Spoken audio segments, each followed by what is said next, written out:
संत रामपाल जी महाराज एक ऐसे महान संत जिन्होंने अपनी सतभक्ति, तत्व ज्ञान, करुणा और सेवा के बल पर समाज में नई मिसाल कायम की है। संत रामपाल जी महाराज की अगुवाई में उनके सभी सतलोक आश्रमों से समाज कल्याण के अद्भुत कार्यों ने समाज को सुनहरे भविष्य की एक नई उम्मीद दिखाई है।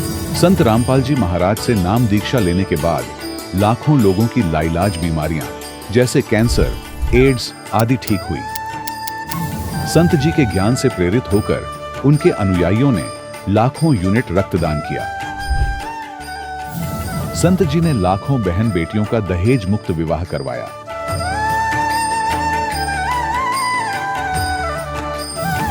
संत जी ने लाखों लोगों का नशा छुड़वाया, करोड़ों उजड़े परिवार बसे। संत जी के आश्रमों में समागम के दौरान निःशुल्क नेत्र चिकित्सा, दंत चिकित्सा प्रदान की जाती है। संत रामपाल जी महाराज द्वारा समय समय पर पर्यावरण संरक्षण के उद्देश्य से बड़े स्तर पर वृक्षारोपण किया जाता है। संत जी ने जरूरतमंदों को तत्काल राहत पहुंचाने के लिए एम्बुलेंस सेवा शुरू की। संत जी अपने अनुयायियों को देहदान के लिए प्रेरित करते हैं, जिससे मानवता की सेवा और चिकित्सा क्षेत्र में सुधार हो सके। संत रामपाल जी महाराज के सभी आश्रमों में हर रोज निःशुल्क भंडारा आयोजित किया जाता है, जहां हर वर्ग, हर जाति और हर धर्म के लोग एक साथ बैठकर भोजन करते हैं।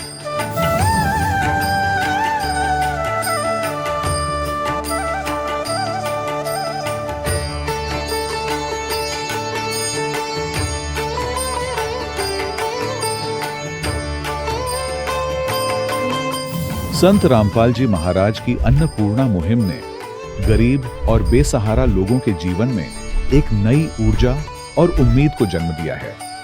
घर घर खाद्य सामग्री और जरूरी मदद पहुंचाकर संत रामपाल जी महाराज ने लोगों को दुख और मजबूरी से लड़ने की ताकत प्रदान की है।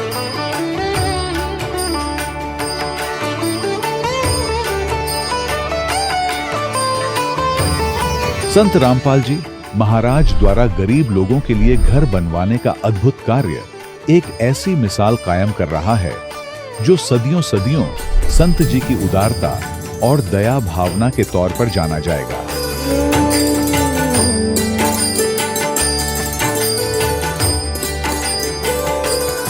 संत रामपाल जी महाराज ने हरियाणा सहित भारत के कई राज्यों में आई भीषण बाढ़ से अनेक गांवों और किसानों को बड़ी राहत दिलाई। तत्काल लाखों फुट पाइप और हजारों मोटर उपलब्ध कराकर किसानों के खेतों और गांवों में भरे बाढ़ के पानी को बाहर निकालकर उनको नया जीवन दान प्रदान किया। आज संत रामपाल जी महाराज को किसानों के मसीहा के तौर पर देखा जा रहा है।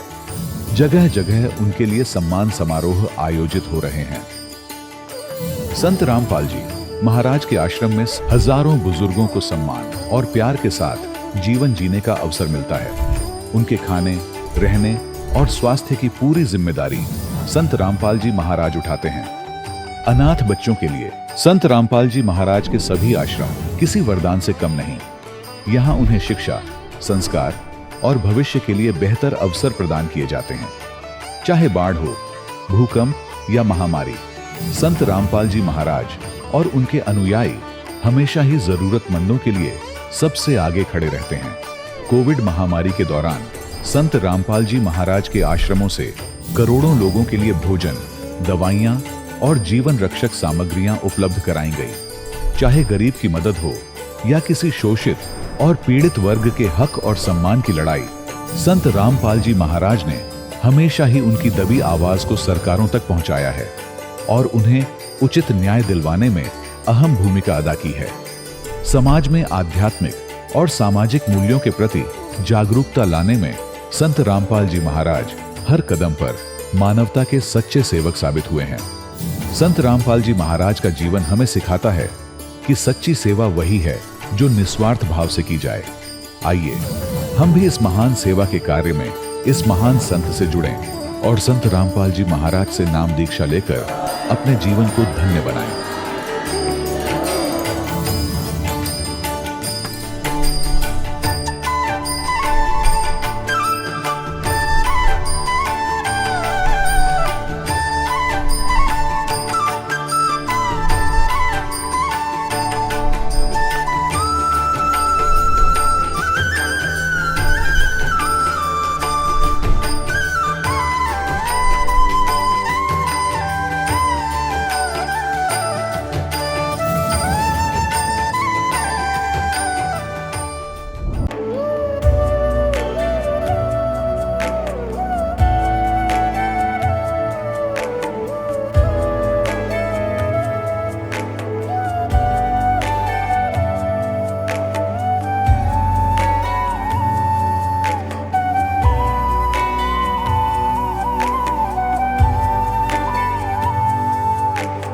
गीता 18 के श्लोक नंबर 62 में भगवान स्वयं कह रहे हैं कि अर्जुन उस परमेश्वर की शरण में जा जिसकी कृपा से परम शांति व शाश्वत स्थान अर्थात सतलोक को प्राप्त होगा। वो परमेश्वर कौन है, कहां है, कैसा है, जानने के लिए कृपया अवश्य सुनिए जगत गुरु तत्वदर्शी संत रामपाल जी महाराज के अमृत वचन। परमेश्वर ने 15वें अध्याय को गीता जी को इस एक ही अपनी अमृत वाणी के एक ही लोकोक्ति में एक ही दोहे में स्पष्ट कर दिया है। कबीर अक्सर पुरुष एक पेड़ है, निरंजन वाकी डारे, तीनों देवा शाखा है, पाते रूप संसार। अब ये इतना बताया कि अक्सर पुरुष एक पेड़ है, निरंजन ये काल समझो ये एक इसकी एक डार है, और इसके 3 पुत्र ये 3 शाखाएं हैं, रजगुण ब्रह्मा सतगुण विष्णु तमगुण शिव जी, और आप जी यहाँ पर हैं, हम यहाँ पर हैं। आगे श्रीमद् भगवत गीता अध्याय नंबर 15 में ये स्पष्ट कर दिया कि ऊपर को जड़ वाला, नीचे को तीनों गुण रूपी शाखा वाला, ये उल्टा लटका हुआ एक संसार रूपी वृक्ष है। जड़ तो समझो परम अक्षर ब्रह्म है, ये पूर्ण परमात्मा है, और नीचे की तीनों गुण रूपी शाखा बता दी काल ने, और कुछ नहीं बताया। ऊपर न जड़ है ऊर्ध्वमूलम, और नीचे को तीनों गुण रूपी शाखा है। ये देखिएगा, यही श्रीमद् भगवत गीता, फिर देखिएगा। ये आप पढ़ रहे हैं, अभी आपने 15वें अध्याय का प्रथम मंत्र पढ़ लिया। जो संत इस संसार रूपी वृक्ष को मूल सहित जड़ते लेकर पत्याति सही बता देगा, स वेदविद, वह वेद के तात्पर्य को जानने वाला। आगे देखना 2 में क्या कहा है कि उस संसार वृक्ष की तीनों गुण रूप है, जल से बड़ी हुई नहीं, तीनों गुण रूप है। विषय परवाला, ये भी देख लियो साथ में, विषय परवाला शाखा, ये विषय विकारों वाली तीनों गुण रूपी शाखाएं हैं। इसका सीधा अर्थ बनता है, न तो और कुछ लिख रखा है। वो नीचे और ऊपर फैली हुई है मनुष्य लोक में, कर्मों के बंधन में कर्मानुसार बांधने वाली, जैसा जिसका कर्म है उस तरह रोके रखने वाली की भी ये मुख्य कारण है। मूलानी, ये तीनों गुण रजगुण ब्रह्मा सतगुण विष्णु और तमगुण शिव जी, ये जीवों को कर्मानुसार यहाँ बांधे रखती हैं, यहाँ फंसाए रखते हैं। ऊपर और नीचे व्यापत हो रही है तीनों, यानी ब्रह्मा विष्णु महेश जी की जो स्थिति है, जिनका जो प्रभुता है इस पृथ्वी लोक पर, नीचे पाताल लोक पर और ऊपर स्वर्ग लोक पर, इनमें एक एक विभाग के मंत्री हैं। ये रजगुण विभाग के ब्रह्मा जी, सतगुण विभाग के विष्णु जी, तमगुण विभाग के शिव जी। अब हमने ये देखना है कि रजगुण ब्रह्मा है, सतगुण विष्णु, तमगुण शिव जी, तब हम इस पवित्र सदग्रंथ गीता जी को समझ पाएंगे। इसके लिए हम अब सहयोग लेंगे पवित्र श्रीमद् देवी भागवत दुर्गा पुराण का, संस्कृत सहित, ये हिंदी टीका सहित। ये कहाँ से छपी है?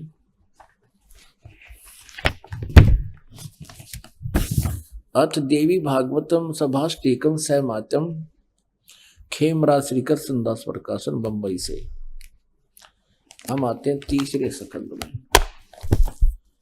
ये है अथ श्रीमद् देवी भागवते भाषा टीका युक्ते, तृतीय स्कंद है प्रारंभते। अब आज के यहाँ पर अब इसके 5वें अध्याय में 11 पृष्ठ पे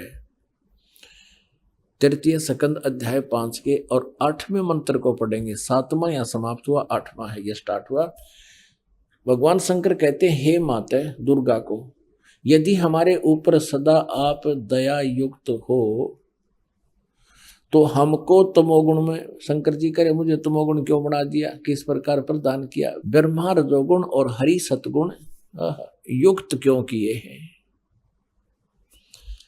अब फिर अभी संस्कृत और देख लेंगे हम, क्योंकि देवनागरी लिपि है, आसानी तो समझ में आ जाएगी।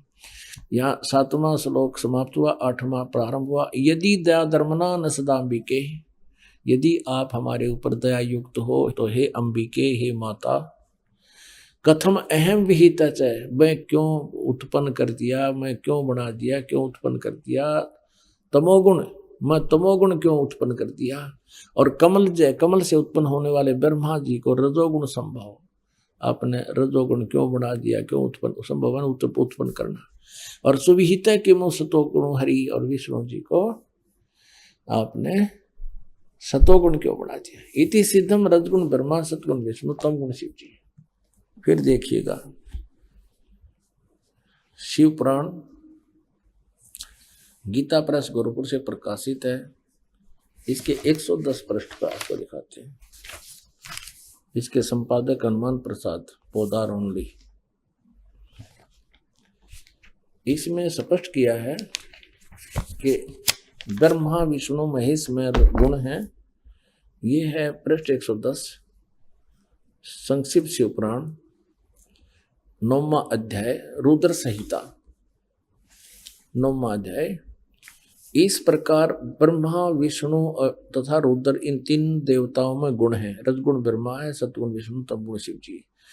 रुद्र यानी महेश भी कहते हैं इसको। और परंतु शिव ये काल खुद शिव रूप में प्रकट हो जाता है, कभी ब्रह्मा रूप में हो जाता है, परंतु शिव गुणातीत माने गए। यानी काल जो है ब्रह्मा विष्णु महेश और शिव से अलग है। अभी भी आपको दिखाया था, अब फिर थोड़ा दिखाना पड़ेगा। वही प्रकरण है कि एक बार ब्रह्मा विष्णु महेश का आपस में झगड़ा हो गया और इस बात पर मैं तेरा बाप, विष्णु कहता मैं तेरे बाप, ब्रह्मा जी कहते मैं तेरा बाप। इनके बीच में स्तंभ खड़ा कर दिया। ये 24 पृष्ठ पर संक्षिप्त शिव पुराण में और विद्वेश्वर संहिता में। तो यहाँ इन दोनों का झगड़ा हुआ तो वो काल आ गया बीच में। फिर वो कहता है, ब्रह्मा और विष्णु ने पूछा, प्रभु सृष्टि आदि 5 कर्तव्यों के लक्षण क्या क्या है, ये हम दोनों को बताइए। भगवान शिव बोले, ये काल बोला इनका बाप पिताजी। अब देखिएगा 26 पृष्ठ पे हम थोड़ा सा कंसेप्ट क्लियर करेंगे कि शंका ना रह जाए। 26 पृष्ठ पे नीचे आइएगा। यो काल बोला, पुत्रो तुम दोनों ने तपस्या करके प्रसन्न हुए मुझ परमेश्वर से सृष्टि और स्थिति नामक 2 कृत प्राप्त किए। और इसी प्रकार मेरी विभूति स्वरूप रुद्र और महेश ने, एक मैं नहीं है, ने 2 अन्य उत्तम कृत संहार और तिरोभाव मुझसे प्राप्त किए। इससे सिद्ध हो गया कि ब्रह्मा विष्णु महेश से अलग है ये शिव पुराण बोलने वाला। तो ये सिद्ध हो गया कि रजगुण ब्रह्मा है, सतगुण विष्णु, तमगुण शिव जी। और बताते हैं, क्योंकि जब तक हम एक कंसेप्ट को क्लियर करके आगे नहीं चलेंगे तो आपका सत्संग सुनना या सुनना बराबर रहेगा। और एक बार इसको ढंग से सुन लोगे फिर सदा का सुख हो जाएगा। अब देखिए एक और बताते हैं देवी भागवत में, फिर 123 पृष्ठ पे। ये गीता प्रेस ग्रुप से प्रकाशित है और इसके अनुवादक कौन है?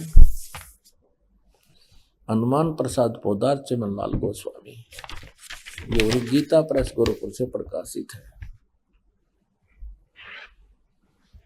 इसके 123 पृष्ठ पर देखिए, तीसरे सकंद में, तीसरा सकंद, तुम शुद्ध स्वरूपा हो। भगवान विष्णु कह रहे तुम शुद्ध स्वरूपा हो, ये सारा संसार तुम्हीं से उद्भासित हो रहा है। मैं ब्रह्मा और शंकर हम सभी तुम्हारी कृपा से विद्यमान हैं। हमारा आविर्भाव मन जन्म और तिरोभाव बिन मृत्यु हुआ करता है। केवल तुम ही नित्य हो, जगत जननी हो, प्रकृति और सनातनी देवी हो। सफेद साहब विष्णु जी स्वयं कह रहे हैं हमारा तो जन्म और मृत्यु होता है, हम अविनाशी नहीं हैं और तू हमारी माता है। शंकर भगवान बोले, देवी यदि महाभाग विष्णु तुम्ही से प्रकट हुए हैं तो उनके बाद उत्पन्न होने वाले ब्रह्मा भी तुम्हारे ही बालक हुए। फिर मैं तमोगुणी लीला करने वाला शंकर क्या तुम्हारी संतान नहीं हुआ? अर्थात मुझे भी उत्पन्न करने वाली तुम ही हो शिवे। संपूर्ण संसार की सृष्टि करने में तुम बड़ी चतुर हो। इस संसार की सृष्टि, स्थिति और संहार में तुम्हारे गुण सदा समर्थ हैं। उन्हीं तीनों गुणों से उत्पन्न रजगुण ब्रह्मा, सतगुण विष्णु, तमगुण शंकर है।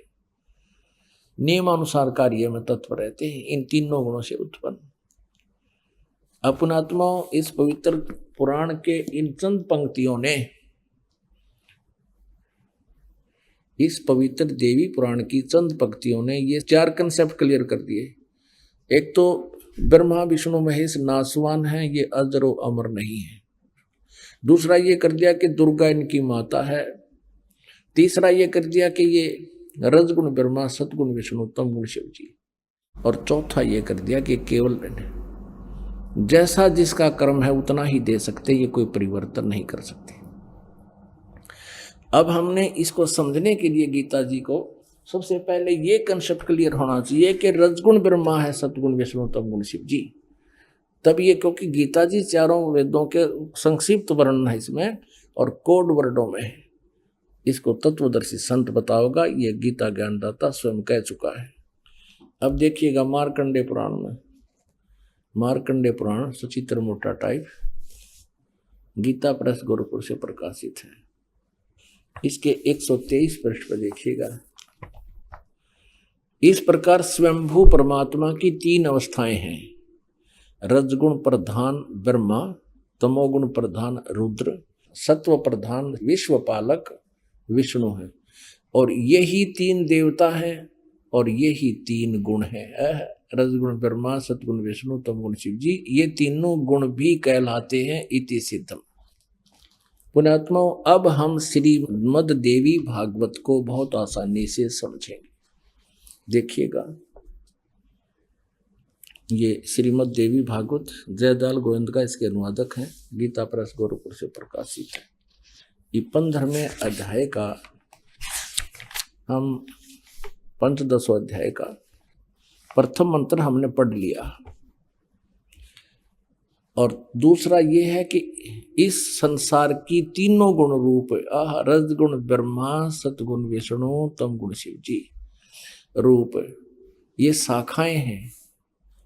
यहां देखिएगा, विषय परवाला शाखा, विषय परवाला शाखा, विषय भोग यानी विकारों वाली ये शाखाएं ऊपर और नीचे फैली हुई हैं। मनुष्य लोक में कर्मों के बंधन में कर्मानुसार बांधने वाली भी ये तीनों गुण ब्रह्मा विष्णु महेश बांधन की मुख्य कारण है, जड़ है। जो कारण बीमारी की जड़ ये है। और नीचे और ऊपर फैली हुई है, सभी लोकों में नहीं, केवल 3 लोकों में, ऊपर और नीचे। तीसरे में कहा है, इस संसार वृक्ष का स्वरूप जैसा कहा है वैसा यहाँ विचार काल में नहीं पाया जाता। विचार काल माने गीता ज्ञानदाता कहता है इस संसार रूपी वृक्ष के बारे में मुझे जो जानकारी है वह पूर्ण नहीं है। तेरे मेरे इस विचार काल में गीता जी के डिस्कशन में मैं कंप्लीट नहीं बता पा रहा। इस संसार रूपी वृक्ष का स्वरूप अर्थात ब्रह्मांड की सृष्टि रचना के बारे में जैसा कहा है वैसा यहाँ विचार काल में यानी गीता जी के ज्ञान में नहीं पाया जाता, क्योंकि न तो इसका आदि है, मुझे इसका आदि और अंत का पता नहीं है, और न इसकी अच्छी तरह प्रकाशित तिथि है, क्योंकि मैं नहीं जानता।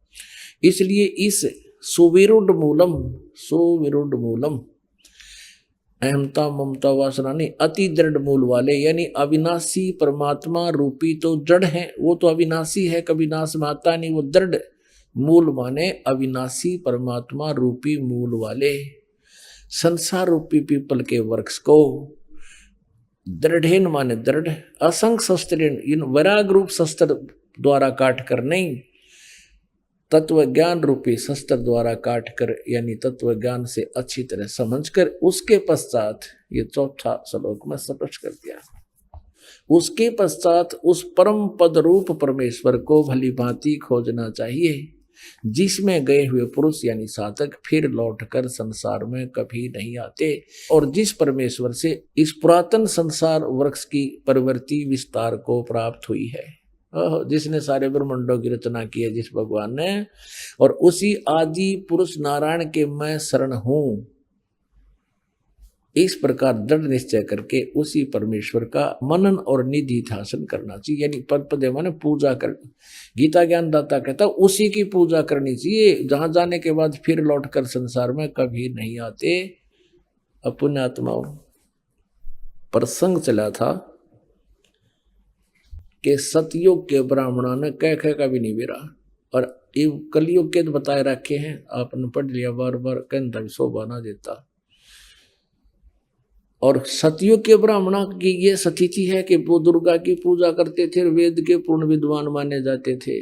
ओए होए, दुर्गा कहती है नहीं, मेरी पूजा भी छोड़ दो, ब्रह्म की साधना करो।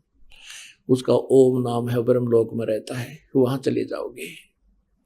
और ब्रह्म कहता है कि नहीं, मैं भी नासवान हूं, मेरे भी जन्म मृत्यु होते हैं और तेरे भी जन्म मृत्यु होते हैं। 15वें अध्याय का 1 से लेकर 4 में स्पष्ट कर दिया कि तू तत्वदर्शी संत से ये ज्ञान प्राप्त करके और फिर उसके पश्चात परमेश्वर के उस परम पद की खोज करनी चाहिए, जहां जाने के बाद फिर कभी जन्म मृत्यु नहीं होती। अब देखो गीता जी अध्याय नंबर 4 का श्लोक नंबर 5 और 9 दिखाते हैं आपको। अध्याय नंबर 4 और ये श्लोक नंबर 5 यहाँ पर है। इसका अनुवाद यहाँ किया है। हे परंतम अर्जुन, मेरे और तेरे बहुत जन्म हो चुके हैं। हे परंतम अर्जुन, मेरे और तेरे बहुत से जन्म हो चुके हैं, उन सबको तू नहीं जानता, मैं जानता हूं। अब 9 में चौथे जाएगा 9वां।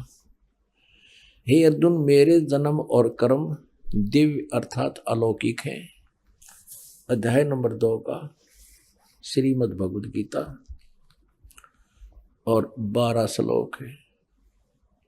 न तो ऐसा ही है कि मैं किसी काल में नहीं था, अथवा तू नहीं था, अथवा ये राजा लोग नहीं थे, और न ऐसा ही है कि इससे आगे हम सब नहीं रहेंगे।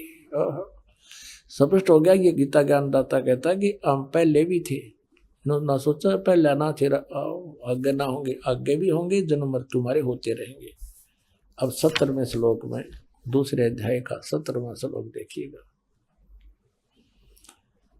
इसमें कहा कि नाश रहित तो उसको जान, जिससे ये संपूर्ण जगत दृश्य वर्ग व्याप्त है। इस अविनाशी का विनाश करने में कोई भी समर्थ नहीं है। और 18वें अध्याय के 62वें श्लोक में इसीलिए कहा कि अर्जुन तू सर्वभाव से उस परमेश्वर की शरण में जा। 18वां का है 62वें श्लोक में, हे अर्जुन सब प्रकार से उस परमेश्वर की शरण में जा। सब प्रकार माने सबकी पूजाएं त्याग कर उसी शरण में जा। उस परमात्मा की कृपा से ही तू परम शांति को तथा सनातन परम धाम को प्राप्त होगा, फिर तेरी जन्म मृत्यु नहीं होगी। पुण्यात्मा, कुछ भक्त जन ये समझते हैं कि संत रामपाल जो है ब्रह्मा विष्णु महेश की जो है ना आलोचना करता है। नहीं, और ये भी कहते हैं कि ब्रह्मा विष्णु महेश जी की पूजाएं छुड़वाता है। पुणात्मा, ना तो कुछ छोड़ना है, हमने अपनी साधना को शास्त्र अनुकूल करना है, जो हमारे सदग्रंथों में लिखा, जिससे हमें लाभ होगा। जैसे संसार रूपी एक वृक्ष है, अभी आपने देखा, और पुण्यात्मा आप जी ने कोई आम का पेड़ बोना है, आप जी ने कोई भक्ति कर्म करना है, आम का पौधा बीजना है, तो कैसे बीजोगे? उसको जड़ की तरफ से गमले में तो पौधा बनाओगे और फिर मिट्टी में भी गड्ढा खोद कर जड़ की तरफ से लगाओगे, और फिर जड़ की सिंचाई करोगे, मूल की, जड़ों की। तो जड़ की यानी मूल की सिंचाई करने से संसार रूपी ये पौधा बड़ा होगा और फिर टहनियां के फल होंगे, लगेंगे। परमात्मा कहते हैं अक्षर पुरुष एक पेड़ है, निरंजन वा की डार, और तीनों देवा शाखा हैंगे, पात रूप संसार। अब देखिएगा, सीधा बीजा हुआ लगाया हुआ भक्ति रूपी पौधा, ये है एक पौधे को बीजने का प्रॉपर वे, सुचारू विधि ये है। नीचे को जड़ है, जड़ को मिट्टी में या गमले में पौधा बनाया है, फिर इसको गड्ढा खोदकर मिट्टी में डाला जाए और फिर जड़ की पूजा करे। फिर इससे क्या होगा कि ये सब टहनियां बढ़ जाएंगी, ये देवता। और हम क्या कर रहे हैं? हम उल्टा कर रहे हैं। हमने ब्रह्मा विष्णु महेश यानी टहनियों की तब पूजा शुरू कर दी और जड़ की पूजा छोड़ दी। हमने साधना शास्त्र विरुद्ध शुरू कर रखी है। और परमात्मा यही कहा करते, ये दास भी यही कहता है, परमेश्वर कहा करते थे कि इसको ऐसे कर लो। एक कै साधे सब सदे है, सब साधे सब जावे। सब साधन थे सारा नष्ट हो गए थे, पौधा उगना ही नहीं, लगना ही नहीं। एक कै साधे सब सदे, एक की साधना करने से सारा पौधा प्रफुल्लित हो जाएगा। और सब साधे सब जावे, माली यानी समझदार व्यक्ति जो सही प्रोसीजर से परिचित है। माली सिंचे मूल को हो, वो फल फूल गोय। कितने सिंपल वे में बताया परमात्मा ने कि एक के साथ सब सद है, यानी पूरा काम हो जाएगा एक मूल भगवान की पूजा करने से। और सब साध्य सब जावे, ये तो नाश कर दिया भक्ति का। हम ऐसा कर रहे हैं, सचमुच ऐसी साधनाएं कर रहे हैं, गीता और वेदों के अनुसार ना करके मनमुखी साधनाएं कर रहे हैं। अब आपको दिखाते हैं गीता जी अध्याय नंबर 3 का।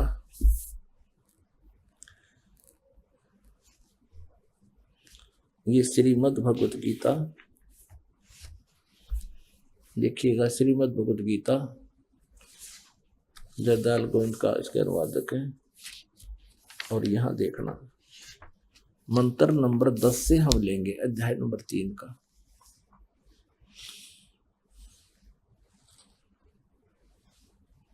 दस में कहा है, प्रजापति ने, ये ब्रह्मा तो अड़ा दे हैं, चलो जैसा भी है। प्रजापति ब्रह्मा ने कल्प के आदि में यज्ञ सहित प्रजाओं को रचकर उनसे कहा कि तुम लोग इस यज्ञ के द्वारा, यज्ञ माने शास्त्र अनुकूल साधना के द्वारा वृद्धि को प्राप्त हो। और यह यज्ञ यदि शास्त्र अनुकूल साधना तुम लोगों को इच्छित भोग प्रदान करने वाला हो। अब 11वें में क्या कहा है, इस यज्ञ के द्वारा देवताओं को उन्नत करो और वो देवता तुम लोगों को उन्नत करें। इस प्रकार निस्वार्थ भाव से एक दूसरे को उन्नत करते हुए तुम लोग परम कल्याण को प्राप्त हो जाओगे। 12 में फिर कहा है, तीसरे अध्याय के में 12 में, यज्ञ के द्वारा शास्त्र अनुकूल साधना के द्वारा बढ़ाए हुए देवता रजगुण ब्रह्मा, सतगुण विष्णु, तमगुण शिवजी रूपी शाखाएं शास्त्र अनुकूल साधना से ये देवता बढ़ जाएंगे, बड़ी टहनी बन जाएंगी, पेड़ बन जाएगा। यज्ञ के द्वारा बढ़ाए हुए देवता तुम लोगों को बिना मांगे ही इच्छित भोग निश्चय ही देते रहेंगे। उन देवताओं के द्वारा दिए हुए भोगों को जो पुरुष इनके बिना दिए यानी बिना दान किए और स्वयं भोगता है वह चोर ही है। अब 13वें में क्या कहा है,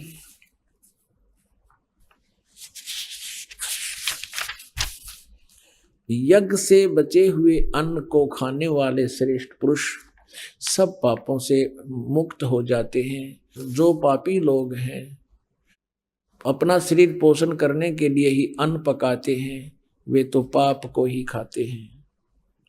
अब 14 और 15 में ये लिखा है, संपूर्ण प्राणी अन्न से उत्पन्न होते हैं।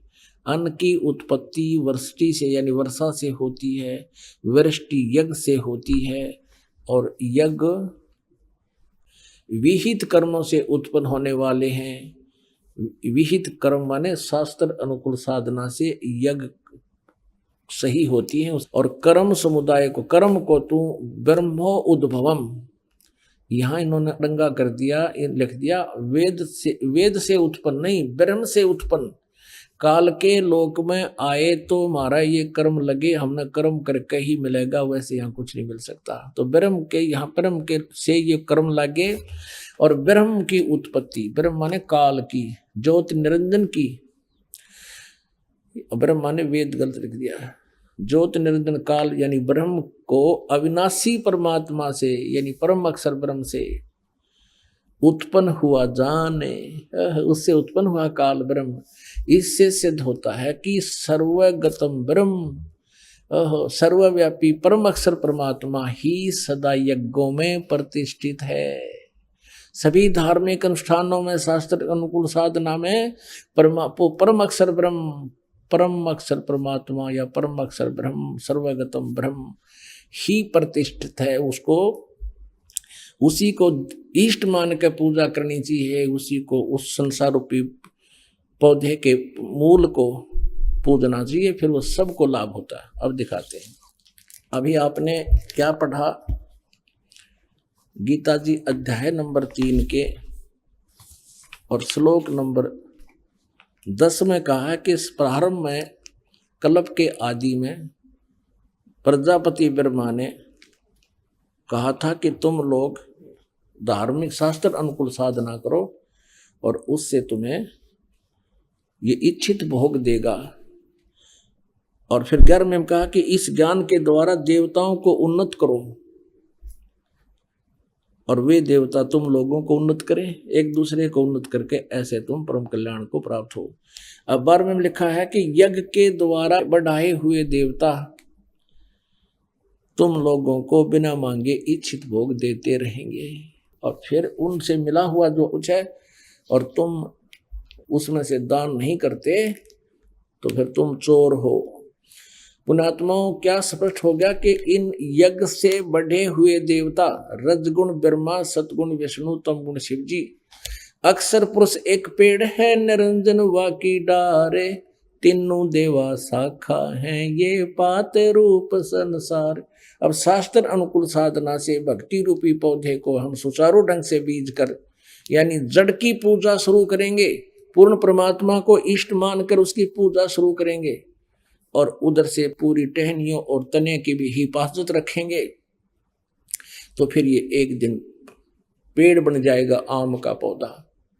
और जब ये टहनियां यानी ये देवता बढ़ जाएंगे, इन देवताओं को बढ़ाओ, जब ये बड़ी हो जाएंगे देवता यानी टहनियां संसार रूपी वृक्ष के, यानी फिर क्या होगा, यानी आपकी भक्ति बढ़ जाएगी, आपके पुण्य कर्म बढ़ेंगे। पूर्ण परमात्मा की भक्ति शास्त्र अनुकूल करने से शुभ कर्म बढ़ेंगे, और उन सब शुभ कर्मों का भुगतान आपको यहाँ ब्रह्मा विष्णु महेश ही देंगे। थरो प्रॉपर चैनल आवेगा, वैसे नहीं मिलता। तो यहाँ ना तो ब्रह्मा जी को त्यागा जा सकता, जैसे देखिएगा इस संसार रूपी पेड़ के यानी पौधे के।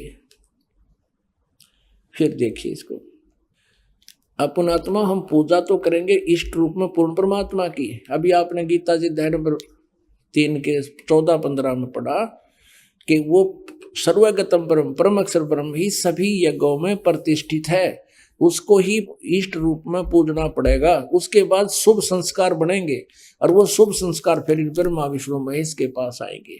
और हम तो ये पात्र रूप हैं, हम तो आगे हैं इनसे, हमारे को जो कुछ भी मिलेगा हमारे शुभ संस्कार बनेंगे। इस तरह से पूर्ण परमात्मा को इष्ट मानकर पूजा करेंगे, और उस का प्रतिफल ब्रह्मा विष्णु महेश के पास आओगा। अब ये बड़े हो जाएंगी टहनियां, पूरा पेड़ बन जाएगा, तो ब्रह्मा विष्णु महेश रूपी इन शाखाओं का ये आम के फल लगेंगे, लद पद हो जाएंगे ये।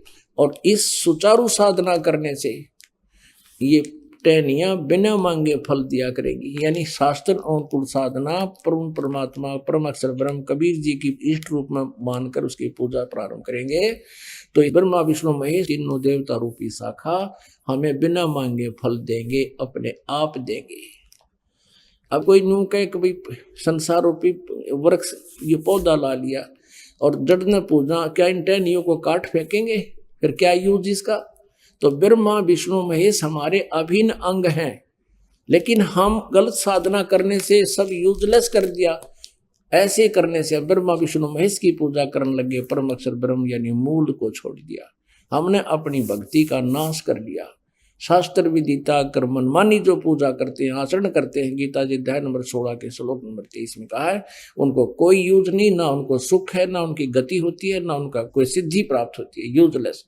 तो अब हम ऐसे कर रहे हैं, और परमात्मा भी यही कहा करते थे, दास भी कबीर परमेश्वर द्वारा बताए इस ज्ञान को आपसे कहता है कि आप इष्ट रूप में पूजो कबीर परमात्मा को, ये साधना करो, फिर इससे ये भक्ति रूपी पौधा अपने आप आपके शुभ संस्कार बनकर ब्रह्मा विष्णु महेश के पास आएंगे।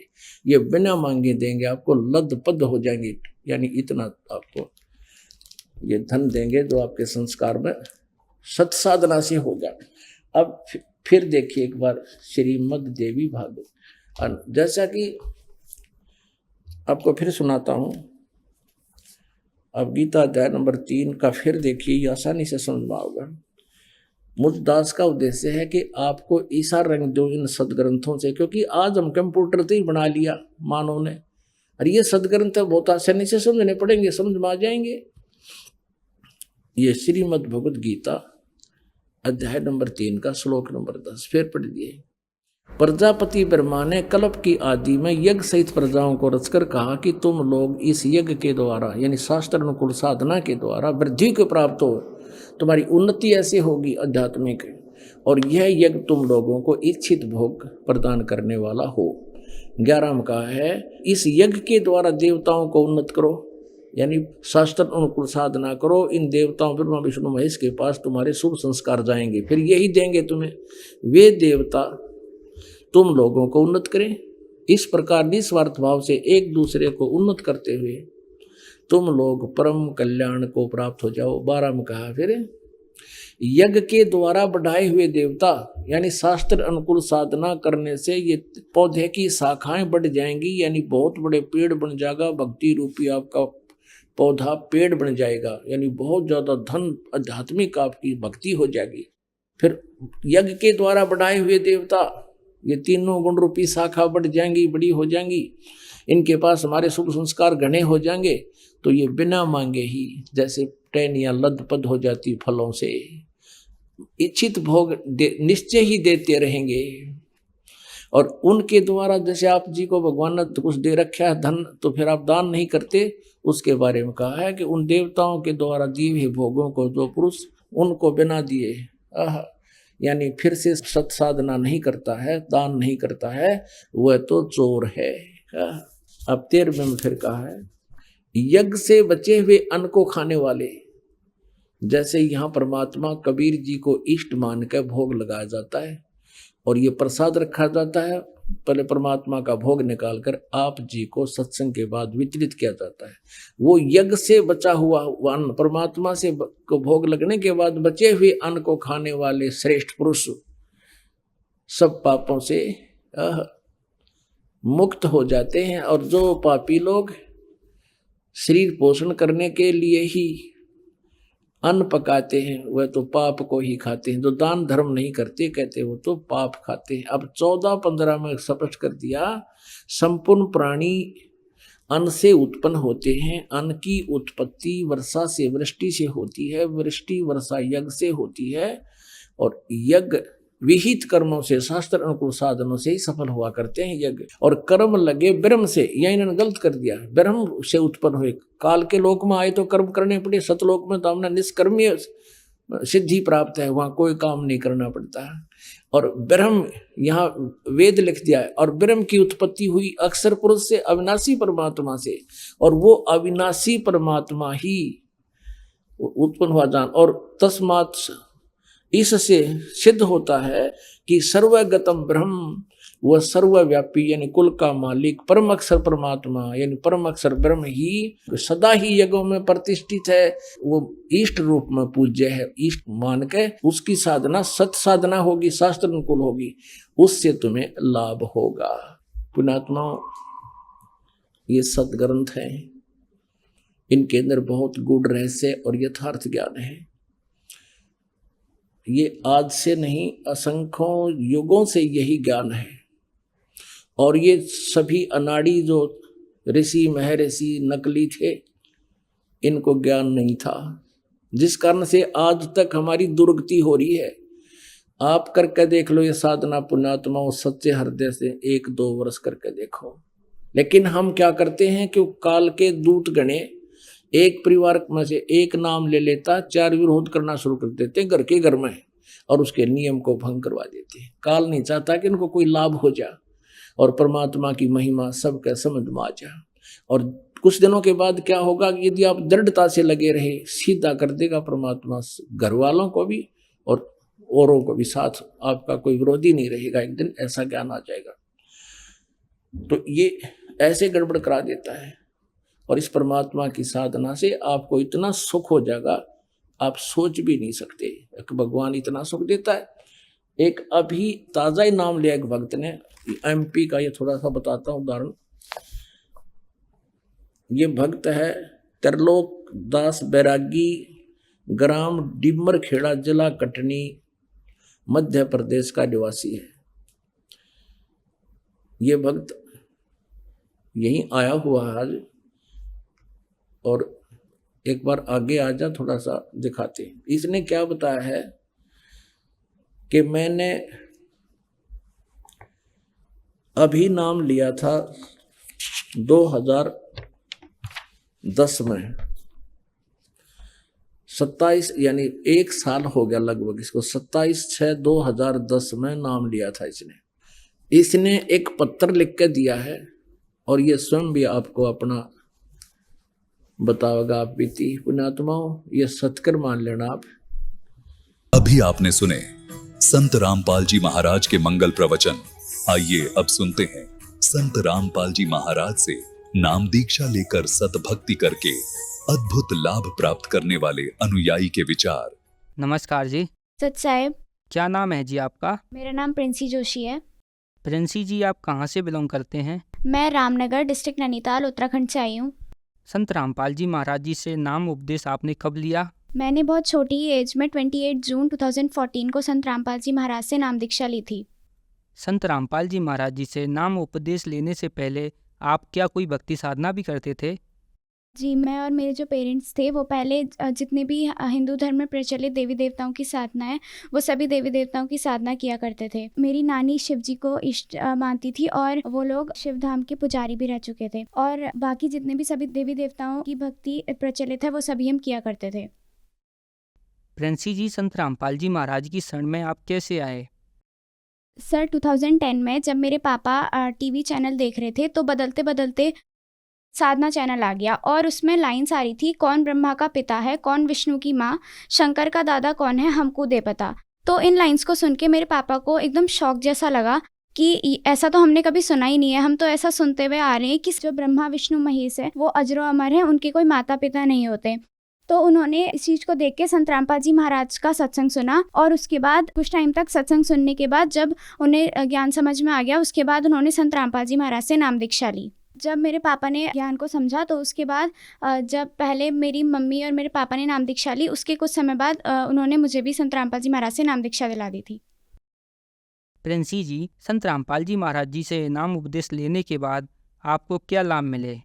जी, संत रामपाल जी महाराज से नाम दीक्षा लेने के बाद हमें कई सारे लाभ मिले। पहला तो हमें आध्यात्मिक लाभ मिला। जो सत्य साधना होती है शास्त्र विधि के अनुसार, जिसको करने के बाद जो बर्थ एंड डेथ का जो साइकिल है उससे छुटकारा पा सकते हैं और सतलोक जा सकते हैं, वो हमें प्राप्त हुआ। और संत रामपाल जी महाराज से नाम दीक्षा लेने के बाद हमें सतलोक जाने का मार्ग मिला। और दूसरा लाभ ये हुआ कि संत रामपाल जी महाराज से नाम दीक्षा लेने से पहले मुझे बहुत कोल्ड और कफ होता था और मैं साल के ज़्यादातर महीने बीमार रहती थी। और संत रामपाल जी महाराज से नाम दीक्षा लेने के बाद अगर कभी मुझे फीवर वगैरह हो भी जाता है तो उसमें भी मुझे मेडिसिन लेने की ज़रूरत नहीं पड़ती। और दूसरा लाभ ये हुआ कि मेरी नानी को स्टमक में कैंसर था और उनकी 4th स्टेज थी कैंसर की। और उसके बाद उनका कई जगह ट्रीटमेंट भी करवाया। दिल्ली में बत्रा हॉस्पिटल में उनका ट्रीटमेंट करवाया था और बहुत ज़्यादा ट्रीटमेंट करवाने के बाद, कीमोथेरेपी करवाने के बाद उन्हें कोई भी लाभ नहीं हुआ। उन्हें इतना ज़्यादा पेन होता था कि उन्हें ड्रग्स देनी पड़ती थी और बाद में वो ड्रग्स ने भी कोई भी इफ़ेक्ट करना बंद कर दिया था। और उसके बाद डॉक्टर्स ने कह दिया था कि अब ये बस 2-2.5 महीने रहेंगी, आप इन्हें घर में ले जाके इनकी सेवा करिए। तो जिस टाइम पे मेरी मम्मी ने संत रामपाल जी महाराज से नाम दीक्षा ली तो उसके बाद संत रामपाल जी महाराज को बताया कि नानी को कैंसर है। तो उन्होंने संत रामपाल जी महाराज ने मेरी मम्मी को अमृत जल की बोतल दी और कहा कि इनको अपनी मम्मी को पिला देना। तो उसके बाद जब उन्हें अमृत जल पिलाया तो नानी को पेन में थोड़ा रिलीफ होना उसी टाइम से स्टार्ट हो गया। तो जो मेरी नानी अपने घर से 1 किलोमीटर भी नहीं चल पाती थी, वो संत रामपाल जी महाराज के आश्रम हरियाणा गई इतनी दूर और बिना किसी परेशानी के वो वहाँ पहुँच गई। और 2 अक्टूबर 2013 में मेरी मम्मी ने नाम दीक्षा ली थी और 8 दिसंबर 2013 को मेरी नानी ने भी नाम दीक्षा ले ली। उसके बाद जब संत रामपाल जी महाराज से नाम दीक्षा ले ली तो मेरी नानी ठीक हो गई और अभी भी केमोथेरेपी वाले को डॉक्टर बोलते हैं कि अगर किसी की केमोथेरेपी सक्सेसफुल भी हो गई तो वो भी 2-2.5 साल रहते हैं। लेकिन मेरी नानी की 2012 में केमोथेरेपी की थी और आज 2023 आ गया है, 11 इयर्स होने वाले हैं और मेरी नानी आज भी एकदम सही है। और तीसरा लाभ ये हुआ कि मेरी मम्मी को पहले बैक पेन और नेक पेन होता था और संत रामपाल जी महाराज से नाम दीक्षा लेने के बाद भी कुछ समय तक वो रहा, तो उनसे प्रार्थना की तो उन्होंने कहा कि भक्ति करते रहो, ठीक हो जाएगा। और उसके बाद कुछ टाइम के बाद वो दर्द भी ठीक हो गया। और एक लाभ ये हुआ कि एक बार मेरा साइंस क्विज कॉम्पिटिशन था ब्लॉक लेवल पे और उस टाइम पे हमें जीतने के लिए एक क्वेश्चन का आंसर देना था और वो क्वेश्चन बहुत डिफ़िकल्ट था, हमें वो आंसर नहीं आ पा रहा था। तो कुछ टाइम बाद सोचने पे भी वो आंसर नहीं आ पाया, तो मैंने संत रामपाल जी महाराज को मन ही मन याद किया और कहा कि अब कोई भी आंसर हम दे देते हैं, ये सही होगा तो ठीक है, अब जो होगा आप ही करेंगे। तो मैंने कुछ टाइम बाद सोच के कुछ भी ऐसी एक आंसर बता दिया और जो हमारे जज थे उन्होंने कुछ सेकंड बाद रुक के कहा कि ये ठीक है। और वहाँ पे जितने भी टीचर्स बैठे थे उन्हें भी वो भी बहुत एस्टोनिश्ड हो गए कि कैसे हो गया ये, अभी तक तो इन्हें आ नहीं रहा था और अचानक से इनका आंसर भी ऐसे सही हो गया। तो ये लाभ हुआ और वो आंसर बताने के बाद हम उस कंपटीशन को जीत पाए, जो कि संत रामपाल जी महाराज की वजह से ही संभव हुआ। और नाम दीक्षा लेने से पहले मेरे पापा थोड़ा ड्रिंक भी करते थे और उसके अलावा वो जुआ भी खेलते थे और संत रामपाल जी महाराज से नाम दीक्षा लेने के बाद उन्होंने ड्रिंक भी छोड़ दी और जुआ खेलना भी छोड़ दिया। प्रिंसी जी, आपकी क्या एज है और आपकी क्या क्वालिफिकेशन है? मेरी एज अभी 13 ईयर्स है और मैं 10th क्लास में पढ़ती हूँ। प्रिंसी जी, आपकी 13 साल की उम्र है। समाज में एक धारणा है कि ये खेलने कूदने की उम्र होती है, भक्ति तो बाद में होती है, तो क्या ये बात सही है? हाँ, कुछ लोग कहते हैं कि भक्ति तो बुढ़ापे में की जाती है, अभी की उम्र में तो पढ़ने लिखने और खेलने की उम्र है। लेकिन हम ये कह नहीं सकते कि हम बुढ़ापे तक रहेंगे कि भी नहीं। तो इसलिए ज़रूरी नहीं है कि हम अपनी भक्ति को बुढ़ापे में ही करें। जिस टाइम पे हमें इस शास्त्र विधि अनुसार भक्ति मिल जाए, उसी समय पे हमें सच्ची भक्ति करके और मोक्ष प्राप्त करने का मार्ग में लग जाना चाहिए और उसमें हमें किसी भी एज की परवाह नहीं करनी चाहिए। संत रामपाल जी महाराज बच्चे को छोटी सी उम्र में ही नाम दीक्षा दे देते हैं ताकि वो बड़े होके कोई गलती ही ना करे। जैसे कि हमें पता है कि आज के टाइम पे समाज में बहुत सारी व्याप्त बुराइयां हैं और संत रामपाल जी महाराज उन्हीं बुराइयों को ख़त्म करने के लिए एक समाज सुधारक का काम कर रहे हैं। तो वो छोटी उम्र में बच्चों को नाम दीक्षा देके ऐसा समाज का निर्माण कर रहे हैं जिसमें जितनी भी समाज में व्याप्त बुराइयां हैं और जो भी यूथ में शौक टाइप का है, उन सभी को वो खत्म करना चाहते हैं और इसी वजह से वो बच्चों को छोटी उम्र में नाम दीक्षा दे देते हैं। प्रिंसी जी, जो लोग आज आपको देख रहे हैं उन लोगों के लिए आप क्या कहना चाहोगे? जो भी मुझे देख रहे हैं मैं उनसे यही कहना चाहूँगी कि प्रेजेंट टाइम पे संत रामपाल जी महाराज ही ऐसे संत हैं जो पूरे विश्व में शास्त्र विधि अनुसार भक्ति प्रदान कर रहे हैं। उनके अलावा वर्ल्ड में ऐसा कोई भी संत नहीं है जो हमको ट्रू वे ऑफ वर्शिप दे रहा है, जो कि हमको सेल्वेशन का कंप्लीट पाथ प्रोवाइड कर रहा है। और जो और धर्मगुरु हैं वो शास्त्र विरुद्ध भक्ति बताते हैं, लेकिन संत रामपाल जी महाराज शास्त्र विधि अनुसार सारे के सारे धर्म ग्रंथों से जैसे कि श्रीमद् भगवत गीता, बाइबल, कुरान शरीफ और जितने भी हमारे धर्मशास्त्र हैं उन सब पे आधारित भक्ति बताते हैं। तो उन सभी से मैं यही कहना चाहती हूँ कि संत रामपाल जी महाराज से जल्दी से जल्दी जुड़ें ताकि आपको पूर्ण मोक्ष प्राप्ति मार्ग मिल सके और अपने मनुष्य जीवन को सफल बनाएं। प्रिंसी जी, संत रामपाल जी महाराज जी से जुड़ने के लिए क्या करना होगा? संत रामपाल जी महाराज से नाम दीक्षा लेने के कई तरीके हैं। पहला तो संत रामपाल जी महाराज का कई सारे टीवी चैनलों पे सत्संग आता है। 13 से ज़्यादा टीवी चैनलों पर अभी संत रामपाल जी महाराज का सत्संग आता है और उन पे एक पट्टी डिस्प्ले होती है जिसमें नंबर्स दिए रहते हैं। तो आप उन नंबर्स पे कांटेक्ट करके संत रामपाल जी महाराज से नाम दीक्षा ले सकते हैं। और कई सोशल मीडिया प्लेटफॉर्म पर भी संत रामपाल जी महाराज द्वारा दी गई भक्ति बताई जाती है, तो उसमें भी आप उन नंबर्स पे भी कांटेक्ट करके संत रामपाल जी महाराज से नाम दीक्षा ले सकते हैं। क्या संत रामपाल जी महाराज जी से नाम उपदेश लेने के लिए कोई चार्ज भी लगता है? नहीं, संत रामपाल जी महाराज से नाम दीक्षा लेने के लिए कोई भी चार्ज नहीं लगता है। आप फ्री में निःशुल्क संत रामपाल जी महाराज से नाम दीक्षा ले सकते हैं। धन्यवाद जी। सत साहिब।